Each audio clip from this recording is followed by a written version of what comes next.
ಅದರಲ್ಲಿ ಏನು ಬೇಡ. ಇವಾಗ ನೀವುಗಳು ಇಲ್ಲೇ ಹೇಳ್ಬಿಟ್ರೆ ನಾವು ತಿಳ್ಕೊತೀವಿ. ನನ್ನಿಂದನೂ ಹೇಳುದು ಒಪ್ಕೋತೀನಿ ನಾನು ಅದನ್ನು. ಇಲ್ಲಿಗೆ ಇದನ್ನ ಮುಗಿಸೋಣ, ಮುಂದಿನ ದಿನಗಳಲ್ಲಿ ಒಳ್ಳೇದಾಗಲಿ ನಾನು ಹೇಳೋದು ಅಷ್ಟೇ. ಇರ್ಬೇಕು ಸರ್, ಯಾಕೆಂದ್ರೆ ಟೀಮಲ್ಲಿ ಅನ್ನ ತಿಂದಿದ್ದೀವಿ, ಅದೆಲ್ಲ ನಾವು ಇದೆ, ಅದೆಲ್ಲ ನಾವು ಸಾಮಾನ್ಯ ಇಲ್ಲಿರೋರಿಗೆಲ್ಲ ಗೊತ್ತು. ನಾನು ಯಾವ ಪಿಕ್ಚರ್ಗೂ ಮಿಸ್ ಆಗಲ್ಲ. ಅವ್ರು ಕೇಳಿದ್ರು, ಮಂಜಣ್ಣ ನೀವು ಯಾವತ್ತು ಈ ಥರ ಮಾತಾಡಿಲ್ವಲ್ಲ ಅಂತ. ಮಾತಾಡ್ತಿದ್ರೆ ಗೊತ್ತಾಗೋದು ಹೇಗೆ? ಈಗ ನಾನು ಮಾಡಿದ ತಪ್ಪು ಬೇರೆಯವ್ರು ಹೇಳ್ಬೇಕು, ನನ್ನ ಬೆನ್ನು ಕಾಣಲ್ವಲ್ಲ, ಬೇರೆಯವ್ರು ಹೇಳ್ಬೇಕು. ಗಾದೆ ಸುಮ್ಮನೆ ಮಾಡೋರ ನಿನ್ ಬೆನ್ನ ಕಾಣಲ್ಲ ಅಂತ ಬೇರೆಯವ್ರು ನೋಡಿ ಹೇಳ್ಬೇಕು, ಬೆನ್ನಲ್ಲಿ ಏನೋ ಇದೆ ನೋಡು ಅಂತ ಹೇಳಿ. ನನಗೂ ಹೇಳಿ, ತಿಳ್ಕೊತೀನಿ. ಹೊಸಬರಾಗ್ಲಿ ಹೇಳ್ಬೇಕು. ಇಲ್ಲಿ ಅಹಂಕಾರ ನಡೆಯಲ್ಲ, ಯಾಕೆಂದ್ರೆ ಈ ಭೂಮಿನೇ ಅಂತದ್ದು. ನವರತ್ನಗಳ ಮೇಲೆ, ಮೆಟ್ಲುಗಳ ಮೇಲೆ, ನವಗ್ರಹಗಳ ಮೇಲೆ ಓಡಾಡಿದ ರಾವಣನೇ ಭಸ್ಮ ಆಗೋದ. ನಮ್ದೆಲ್ಲ ಯಾವ ಲೆಕ್ಕ? ಒಳ್ಳೇದಾಗ್ಲಿ. ಯಾಕಂದ್ರೆ ಟ್ರೇಲರ್ ಅಲ್ಲಿ ಇಲ್ದೇ ಹೋದ್ರು ಪಾಪ ಜಗಪ್ಪ ಬಂದಿದ್ದಾರೆ. ಹೌದು ಸರ್, ಸಿನಿಮಾ ಮೇಲೆ ಪ್ರೀತಿ. ಮತ್ತೆ ಹೌದು ಸರ್, ಸರ್ ಹೌದು ಸರ್, ಹೌದು ಸರ್. ಅಲ್ಲ, ಟೀಮ್ ವರ್ಕ್ ಅಲ್ವಾ ಸರ್? ಸಿನಿಮಾ ದೊಡ್ಡವರೆಲ್ಲ ಬಂದಿದ್ದಾರೆ ಅಂದ್ಮೇಲೆ ನಾವು ಬರ್ಬೇಕು. ಇಲ್ಲ ಅಂತಂದ್ರೆ ನಾನು ಸಾರಿ ಕೇಳ್ಬೇಕಾಗುತ್ತೆ. ಅದಕ್ಕೆ ಇಲ್ಲ ಸರ್, ಕಾಮಿಡಿ ಪಾತ್ರ, ಸ್ನೇಹಿತನ ಪಾತ್ರ ಮಾಡಿತ್ತು. ಬಟ್ ನನಗೆ ಗೊತ್ತಿಲ್ಲ ಇದೆಲ್ಲ. ನಾನು ಬರ್ತಾ ಇದ್ದೆ, ಸಿನಿಮಾ ಆಕ್ಟ್ ಮಾಡ್ತಾ ಇದ್ದೆ, ಹೋಗ್ತಾ ಇದ್ದೆ. ಅಲ್ಲ, ಅದೇ ಕೇಳ್ಕೊಂಡೆ ಸರ್. ಫಸ್ಟ್ ಇಲ್ಲಿ ಕೂತ್ಕೊಂಡಾಗ್ಲಿ ಹೇಳ್ಬಿಟ್ರು ಕಟ್ ಆಗಿದೆ ಅಂತ. ಅದು ಆಮೇಲೆ ಹೇಳಿದ್ರು ಸಿನಿಮಾದಲ್ಲಿ ಇದೆ, ಟ್ರೈಲರ್ ಅಲ್ಲಿ ಕಟ್ ಆಗಿದೆ ಅಂತ. ಸರ್, ಸಿನಿಮಾದಲ್ಲಿ ಇರ್ಲಿ ಸರ್, ಚೆನ್ನಾಗಿದೆ ಎಲ್ಲ ಒಳ್ಳೊಳ್ಳೆ. ಹ್ಞೂ ಸರ್, ಇಲ್ಲ ಇನ್ಮೇಲೆ ನಾನು ಎಡಿಟಿಂಗ್ ಹತ್ರ ಹೋಗ್ಬೇಕು ಅನ್ಸುತ್ತೆ. ಇಲ್ಲ, ಸಿನಿಮಾದಲ್ಲಿ ತುಂಬಾ ಚೆನ್ನಾಗಿ ತೋರಿಸಿದ್ದಾರೆ. ಏನೇ ತೊಂದರೆಗಳಿದ್ರು ಸಿನಿಮಾನ ಅದ್ಭುತವಾಗಿ ಮಾಡಿದೀವಿ. ಬಟ್ ಯಾವ ತೊಂದರೆ ಇತ್ತು, ಏನಿತ್ತು ಅಂತ ಸತ್ಯವಾಗ್ಲೂ ನಂಗೂ ಗೊತ್ತಿಲ್ಲ ಸರ್. ಇಲ್ಲ ಅಂದಿದ್ರೆ ಅವತ್ತು ನಾನೇ ಬಂದು ಕೇಳ್ತಾ ಇದ್ದೆ. ಇಲ್ಲ, ತುಂಬಾ ಚೆನ್ನಾಗಾಗಿದೆ ಸಿನಿಮಾ. ಚೆನ್ನಾಗಿ ಆಗ್ಲಿ, ಚೆನ್ನಾಗಿ ಓಡ್ಲಿ. ಸ್ಟೋರಿ ಲೈನು, ಹೀರೋಯಿಸಮ್ ಮತ್ತೆ ಒಂದು ಪ್ಲಾನ್ ಔಟ್ ಆಗುತ್ತೆ. ನಿಮ್ ಸಬ್ಜೆಕ್ಟ್ ಈ ತರದ್ನ ಮಾಡೋದಕ್ಕೆ ಕಾರಣ ಏನು? ಸರ್, ನಾನು ನನ್ನ ಸ್ಕೂಲ್ ಡೇಸ್, ಕಾಲೇಜ್ ಡೇಸ್ ಅಲ್ಲಿ ಇದ್ದಾಗ ಆ ಪ್ಯಾಟರ್ನ್ ಆಫ್ ಸಿನಿಮಾ ಬರ್ತಾ ಇತ್ತು ಸರ್. ಈಗ ಫಾರ್ ಎಕ್ಸಾಂಪಲ್ ಒಂದು 2-3 years ಇಂದ ನೋಡಿದ್ರೆ ಹೀರೋ, ಫೈಟು, ಸಾಂಗು, ಅದೇ ರೂಟೀನ್ ಲವ್ ಸ್ಟೋರಿ. ಸೊ ನಾನು ಇಲ್ಲಿ ಸುಮ್ಮನೆ ಒಂದು ಮೂವಿ ಮಾಡಕ್ ಬರೋಣ ಅಥವಾ ಸಕ್ಸಸ್ಫುಲ್ ಮೂವಿ ಮಾಡಕ್ ಬರೋಣ ಅಂತ ಯೋಚನೆ ಮಾಡಿದಾಗ ಸಕ್ಸಸ್ಫುಲ್ ಪ್ಯಾಟರ್ನ್ ನನಗೆ ಇದೇ ಕಾಣಿಸುತ್ತೆ ಸರ್. ಬೇರೆ ಇಂಡಸ್ಟ್ರಿಯವರು ಮಲಯಾಳಂ, ತೆಲುಗು, ತಮಿಳ್ ಅವ್ರು ಯಾರು ಹೀರೋಯಿಸಮ್ ತುಂಬಾ ಒತ್ತು ಕೊಡಲ್ಲ, ಒಳ್ಳೆ ಕಂಟೆಂಟ್ ಮೇಲೆ ಇದು ಮಾಡ್ತಾರೆ. ಸೊ ಹಾಗಾಗಿ ನಾನು ಕಂಪ್ಲೀಟ್ಲಿ ಈ ಮೊಗ್ಗಿನ ಮನಸ್ಸೆಲ್ಲ ಬಂತಲ್ಲ, ಆ ಪ್ಯಾಟರ್ನ್ ಅಲ್ಲಿ ಈ ಸಿನಿಮಾನ ಮಾಡಿದ್ದೆ ಸರ್. ಹಂಗಂತ ಇಲ್ಲಿ ಯಾರು ಒಬ್ರು ದೊಡ್ಡವರು ಚಿಕ್ಕವರು ಅಂತಲ್ಲ, ಎಲ್ಲಾರು ಪಾತ್ರ ಅಷ್ಟೇ ಈಕ್ವಲ್ ಆಗಿದೆ. ಸುದಿ ಅವರೇ, ಈ ಕಡೆ ನನ್ಗೆ ಆಕ್ಚುಲಿ ನಿಮ್ಗೆ ಈ ಪ್ರಶ್ನೆ ಕೇಳ್ಬೇಕು ಅಂತ ಅನಿಸ್ತು. ಟ್ರೈಲರ್ ಒಂದು ಡೈಲಾಗ್ ಬರುತ್ತೆ, ಒಳ್ಳೆ ಮನ್ಸಿರೋ ಹುಡುಗನ್ನ ಮದ್ವೆ ಆಗ್ಬೇಕಾ ಅಥವಾ ಸೆಟ್ಲ್ ಆಗಿರೋ ಹುಡುಗನ್ ಮದ್ವೆ ಆಗ್ಬೇಕಾ ಅನ್ನೋದು. ನಿಮ್ ಸಿನಿಮಾ ನೋಡಿದ್ಮೇಲೆ ಈ ಕನ್ಫ್ಯೂಷನ್ ಉತ್ತರ ಸಿಗುತ್ತಾ? ಅದೇ ಮೇಡಮ್, ಅದೇ ಸಿನಿಮಾ ನೋಡಿದ್ರೆ ಅದ್ರಲ್ಲಿ ಇದೆ ಮೇಡಮ್ ಆನ್ಸರ್. ಅದೇ ಒಳ್ಳೆ ಮನ್ಸಿದ್ದು ಸೆಟ್ಲ್ ಆಗಿರೋನ್ ಸಿಕ್ಕಿದ್ರೆ ಇನ್ನೂ ಚೆನ್ನಾಗಿರುತ್ತೆ ಮೇಡಮ್ ಜೀವನ. ಸುದಿ ನಿಮ್ಗೆ ಪ್ರಶ್ನೆ ಯಾಕಣ ಇವತ್ತು ಅದೇ ಅವಾಗ ಹೇಳ್ತಾ ಇದ್ರೆ ಆಪರೇಷನ್ ಆಡಿಷನ್ ಅಂತ. ಸುದಿ, ಅದೇ ಆಪರೇಷನ್ ಆಡಿಷನ್ ಅಂತ ಎಲ್ಲ ಎಕ್ಸಾಂಪಲ್ ಕೊಟ್ಟು ಹೇಳ್ತಾ ಇದ್ರಿ. ಸೊ ಈ ಸಿನಿಮಾ ನೋಡಿ ಹೊರಬರುವಂತ ಅಂದ್ರೆ ಆಡಿಯನ್ಸ್ಗೆ ಯಾವ ರೀತಿ ನಿಮ್ಮ ಅಂದ್ರೆ ಪಾತ್ರದ ಮುಖಾಂತರ ಏನಾದ್ರು ಪಾಸಿಟಿವ್ ಇರುತ್ತೋ? ವಿಲನ್ ಆಗಿರ್ತೀರಿ ನಿಜ, ಬಟ್ ರಿಯಲ್ ಲೈಫ್ ಗೆ ಕನೆಕ್ಟ್ ಆಗಂತ ಎಲಿಮೆಂಟ್ಸ್ ನೀವು ನೋಡ್ದಂಗೆ, ನಿಮ್ಮ ಸ್ನೇಹಿತರು ನೋಡ್ದಂಗೆ ಏನೋ ಒಂದಷ್ಟು ಲೂಪ್ ಹೋಲ್ಸ್ಗಳು ಮತ್ತೆ ಹೇಳದ ಸಮಸ್ಯೆಗಳಿದೆ. ಅದ್ರ ಮೇಲೆ ಟ್ರ್ಯಾಕ್ ಹೋಗೋದ್ರಿಂದ ಅದು ಪರಿಹಾರ ಇದೆ ಅಂತನಾ ಅಥವಾ ಪ್ರಶ್ನಾರ್ಥಕವಾಗಿ ಉಳಿಯುತ್ತೆ? ಸರ್, 100% ಅಲ್ಟಿಮೇಟ್ಲಿ ನಾನು ಅವಾಗಲೇ ಹೇಳದ್ನಲ್ಲ ಸರ್, ಅಂದ್ರೆ ನಮ್ಮ ಬದುಕಿನ ಜೊತೆನಲ್ಲಿ ನಾವ್ ಯಾರ ಹತ್ರ ಆದ್ರೂ ನೋವು ಹೇಳ್ಕೊಬೇಕು ಅಂದ್ರೆ ಒಂದು ಭುಜ ಬೇಕು ಸರ್. ನಾವ್ ಏನೇ ಇದ್ರು ಆ ಭುಜನೇ ನಾವು ನಮ್ಮ ಸಂಗಾತಿಗಳು ಅಂತ ನಾವು ಹಿರಿಯರ ಹಿಂದೆಯಿಂದನೇ ಅದೊಂದು ಕಾನ್ಸೆಪ್ಟ್ ನ ಮಾಡಿಬಿಟ್ಟಿದ್ದಾರೆ. ಸೊ ಅದ್ರ ಜೊತೆನಲ್ಲಿ ಏನಾಗಿದೆ ಅಂತಂದ್ರೆ ಇವತ್ತು ಬಿಸ್ನೆಸ್ ಆಗಿದೆ, ಸಂಬಂಧಗಳು ಬಿಸ್ನೆಸ್ ಮೇಲೆ ನಡೀತಾ ಇದೆ. ಸೊ ಎಮೋಷನ್ಸ್ಗೆ ರೆಸ್ಪೆಕ್ಟ್ ಇಲ್ಲ, ಭಾವನೆಗಳಿಗೆ ಅಲ್ಲಿ ಸ್ಪೇಸೇ ಇಲ್ಲ ಸರ್. ಎಲ್ಲವೂ ನಾನೇನ್ ಸಂಪಾದನೆ ಮಾಡ್ತಾ ಇದ್ದೀನಿ, ನೀನೇನ್ ಸಂಪಾದನೆ ಮಾಡ್ತಾ ಇದ್ದೀನಿ, ನಿನಗಿಂತ ನಾನೇನ್ ಕಡಿಮೆ, ನನಗಿಂತ ನೀನೇನ್ ಹೆಚ್ಚು ಅನ್ನೋ ಒಂದು ಆ ಕಾನ್ಫ್ಲಿಕ್ಟ್, ಸಂಘರ್ಷದಲ್ಲಿ ಇವತ್ತು ಕುಟುಂಬ ವ್ಯವಸ್ಥೆಯಲ್ಲಿ ಅಂದ್ರೆ ಪ್ರೀತಿ ಅನ್ನೋ ಒಂದು ವಿಷಯ ಮಾರ್ಕೆಟ್ ಅಲ್ಲಿ ಈ ತರ ಇವತ್ತು ದಿನನಿತ್ಯ ನಾವೇನ್ ಪೇಪರ್ಗಳಲ್ಲಿ ಇಲ್ಲೆಲ್ಲ ಸೀಮೆಣ್ಣೆ ಹಾಕ್ಸುಟ್ರಂತೆ ಇವೆಲ್ಲ ಏನ್ ನೋಡ್ತಾ ಇದ್ದೀವಿ, ಆ ತರ ತುಂಬಾ ಆಗ್ತಾ ಇದೆ. ಬಟ್ ನಮ್ಮ ಕಥೆಯ ಮುಖಾಂತರವಾಗಿ ಸೊ ಬದುಕು ಅಂದ್ರೆ ಒಂದು ಬ್ಯೂಟಿಫುಲ್ ಸರ್. ಈ ಟೈಟಲ್ ಅಲ್ಲೇ ಇದೆ, ಲೈಫ್ ಅನ್ನೋದು ಕಲರ್ಫುಲ್ ಆಗಿದೆ. ಲೈಫ್ ಅನ್ನೋದು ಅಲ್ಲಿ ರೋಸ್ ಪೆಟಲ್ಸ್ ಇದೆ, ಆದ್ರೆ ಟುಡೇ ಇವತ್ತು ನಾವು ಅದನ್ನ ಸಂಘರ್ಷ, ಅದರಲ್ಲಿ ಘರ್ಷಣೆ ಇದೆ. ಅದು ರೆಡ್ ಕಲರ್ ಬ್ಲಡ್ ಶೇಡ್ ಅಲ್ಲೇ ಗೊತ್ತಾಗ್ಬಿಡುತ್ತೆ. ಹೌದು ಸರ್, ಆ ಸಂಘರ್ಷ ಲೈಫ್ ಮತ್ತೆ ಟುಡೇ ಅವೆರಡನ್ನು ಬ್ಲೆಂಡ್ ಮಾಡಿದ್ವಿ ಸರ್. ಹೀರೋ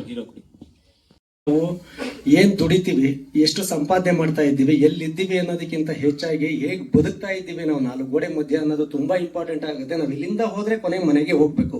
ಅಲ್ಲಿ ಹೋಗಿರೋ ಜಾಗದಲ್ಲಿ ನಮ್ಗೆ ನೆಮ್ಮದಿ ಇದೆಯಾ, ಸುಖ ಇದೆಯಾ, ಶಾಂತಿ ಇದೆಯಾ ಅಂದ್ರೆ ಇವು ತುಂಬಾ ಈಸಿ ಆದಂತಹ ಪದಗಳು. ನನಗೆ ಈ ಕತೆ ಒಪ್ಕೊಳ್ಳೋದಕ್ಕಿಂತ ಮುಂಚೆ ಕಿರಣ್ ಅವ್ರು ಕತೆ ಬರೆದಿದ್ರು. ಸೊ ನನ್ನನ್ನು ಕರೆದು ಸರ್ ಹಿಂಗೆ ಸಿನಿಮಾ ಮಾಡಬೇಕು ಅಂತ ಅಂದಾಗ ಸೊ ನಾನು ಕತೆ ಓದಿದಾಗ ನನಗೆ ಅಂದರೆ ಯಾವುದೇ ಹೀರೋ ಆಗಲಿ ಸರ್, ಇವತ್ತು ಎಲ್ಲರೂ ಬಿಲ್ಡಪ್ ಇರಬೇಕು, ಮಾಸ್ ಡೈಲಾಗ್ ಇರಬೇಕು, ಮತ್ತು ಇನ್ನೇನೋ ಒಂದು ಎಲಿವೇಶನ್ ಶಾರ್ಟ್ಸ್ ಇರ್ಬೇಕಂತೆಲ್ಲ ಯೋಚನೆ ಮಾಡಿ ಇವತ್ತು ಅವರೇ ನಿರ್ಮಾಪಕರನ್ನ ಹುಡುಕಿ ಕತೆ ಮಾಡಿ ಸಿನಿಮಾ ಮಾಡಬೇಕು ಅಂತ ಅಂದಾಗ ತುಂಬ ಒಂದು ದೊಡ್ಡ ಚಾಲೆಂಜಿಂಗ್ ಆಗಿರುತ್ತೆ. ಅವ್ರ ಮೇಲೆ ಕತೆ ಬರ್ಕೊಂಡಿರ್ತಾರೆ.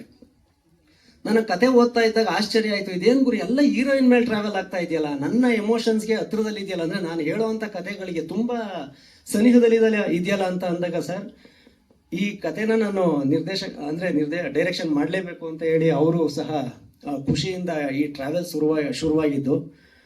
ಇದರೊಳಗಡೆ ನೋಡ್ತಾ ಇದ್ದೀವಿ ಅಂದರೆ ಲೈಫ್ ಅಂದರೆ ಎಲ್ಲವೂ ಮಿಕ್ಸರ್ ಆಫ್ ಅಂದರೆ ಒಂಥರ ಎಲ್ಲ ಸಮ್ಮಿಶ್ರಣದಲ್ಲೇ ಇರಬೇಕು.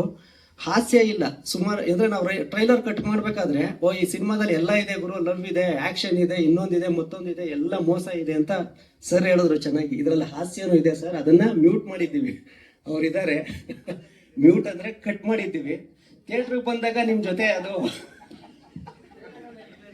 ಥಿಯೇಟ್ರಲ್ಲಿ ಬಂದಾಗ ಅದು ಎಕ್ಸ್ಟ್ರಾ ಬೋನಸ್ ಸರ್, ಅದು ಬರೋಂಥ ಆಡಿಯನ್ಸ್ಗಳಿಗೆ. ಸೊ ಈ ಎಲ್ಲ ಮಸಾಲೆ ಜೊತೆನಲ್ಲಿ ಒಂದು ನಗುನು ಸಹ ಆಡಿಯನ್ಸ್ ಇರಬೇಕು ಅನ್ನೋ ಒಂದು ಉದ್ದೇಶದಲ್ಲಿ ಇದರಲ್ಲಿ ಅದನ್ನು ನಾವು ತರೋದಕ್ಕೆ ಹೋಗಿಲ್ಲ ಉದ್ದೇಶಪೂರ್ವಕವಾಗಿ. Thank you very much sir. ಅಂದರೆ ಒಂದು ಒಳ್ಳೆ ಕತೆ ಹೇಳೋದಕ್ಕೆ ನಿರ್ಮಾಪಕರು ಮತ್ತು ಕಿರಣ್ ಅವರು ಜೊತೆಯಾಗಿದ್ದರು. ಅದ್ರ ಜೊತೆಗೆ ಅದ್ಭುತವಾದಂತಹ ಕಲಾವಿದರುಗಳನ್ನ ನನಗೆ ಕೊಟ್ಟರು. ಸೊ ಸುದೇವರಾಗಿರ್ಬೋದು, ರತನ್ ಅವರು, ಜಗಪ್ಪ ಮೇಡಮ್, ನಿಮ್ಮ ಬಗ್ಗೆ ಅಂದರೆ ಇವರು ನೆಕ್ಸ್ಟ್ ನನ್ನ ಇರುವುದೆಲ್ಲ ಹೋಗ್ಬಿಟ್ಟು ಸಿನಿಮಾಗೆ ಮೇಘನರಾಜ್ ಅವರಿಗೆ ಸ್ಟೇಟ್ ಅವಾರ್ಡ್ ಬಂತು. ನಾನು ಈ ವೇದಿಕೆ ಅವರಿಗೆ ಅಂದರೆ ವೇದಿಕೆ ಎಲ್ಲ ಹಿಂದೆನೇ ಹೇಳಿದ್ದು ಮೇಡಮ್ ಇದರಲ್ಲಿ ಈ ಒಂದು ಅವಾರ್ಡ್ ಬರುತ್ತೆ ಅಂತ. ಇದನ್ನು ನಾವು ಹೇಳ್ತಾ ಇದ್ದೀವಿ ನಿಮಗೆ 100% ಇದರಲ್ಲೂ ಬಹುಶಃ ನೀವು ಒಂದು ಸ್ಟೇಟ್ ಅವಾರ್ಡ್ನ ಗೆಲ್ಲುವಂತಹ ಸಾಮರ್ಥ್ಯ ಇರುವಂಥವ್ರು, ಅದ್ಭುತವಾದಂಥ ಕಲಾವಿದೆ. ಸೊ ಯುಕ್ತ ಅವರೇ ಆ್ಯಂಡ್ ನಮ್ಮ ಮಲಾನಿ ಸರ್ ಇದ್ದಾರೆ.